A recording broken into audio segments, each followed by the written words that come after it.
ನಮಸ್ಕಾರ, welcome back to my channel.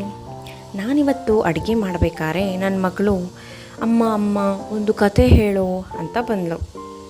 So ಅವಳ ಜೊತೆ ನಿಮಗೂ ಆ ಕಥೆಯನ್ನು ಹೇಳ್ತೀನಿ. ಒಂದೂರಿನಲ್ಲಿ ರಾಜವಿದ್ದ. ಅವನಿಗೊಬ್ಬನೇ ಮಗ. ಸಮಸ್ಯೆ ಏನೆಂದರೆ ಅವನು ಮದುವೆದು.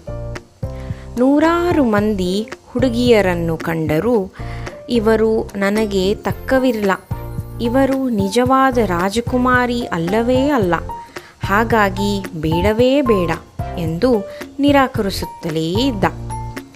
ರಾಜ ರಾಣಿಯರಿಗೆ ಇದರಿಂದ ತುಂಬ ನಿರಾಸೆಯಾಗಿತ್ತು.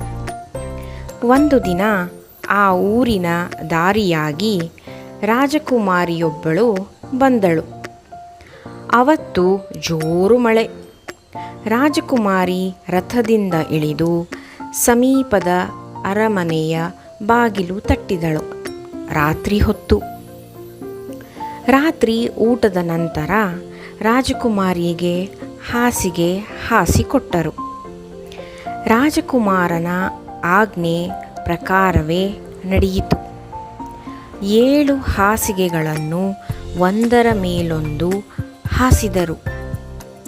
ಆ ಕೆಳಗಿನ ಹಾಸಿಗೆಯ ಅಡಿಗೆ ಒಂದು ಬಟಾಣಿ ಕಾಳನ್ನು ಇಡಲಾಗಿತ್ತು. ನಿಜವಾದ ಸುಕುಮಾರಿ ರಾಜಕುಮಾರಿಯಾದರೆ ಅವಳಿಗೆ ಬಟಾಣಿ ಕಾಳು ಮೈಗೆ ಒತ್ತುತ್ತೆ, ಇಲ್ಲದಿದ್ದರೆ ಇಲ್ಲ ಎಂಬುದೇ ಅವನ ಯೋಚನೆಯಾಗಿತ್ತು.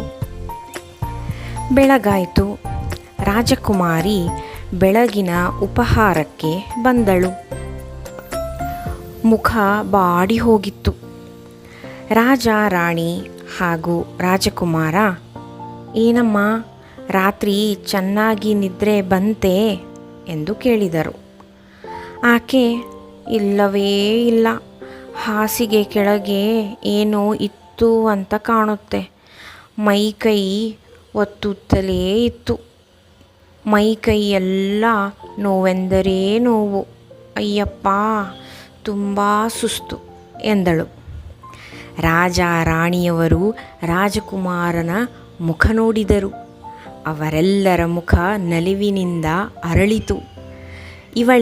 ಇವಳೇ ನಾನು ಹುಡುಕುತ್ತಿದ್ದ ರಾಜಕುಮಾರಿ ಎಂದ. ರಾಜ್ಯದಲ್ಲಿ ಹಬ್ಬದ ವಾತಾವರಣ ಉಂಟಾಯಿತು. ಸಂಭ್ರಮದಿಂದ ಮದುವೆಯೂ ನಡೆಯಿತು. ಹೇಗನಿಸ್ತು ನಿಮಗೆ ಈ ಕತೆ? ಸುಖ ದೊರೆಯಲು ಏನೆಲ್ಲ ಬೇಕು? ಸಂತೋಷ ಎಂಬುದು ಬರೀದೇ ಕಲ್ಪನೆಯೇ ಯಾ ನಿಜವೇ?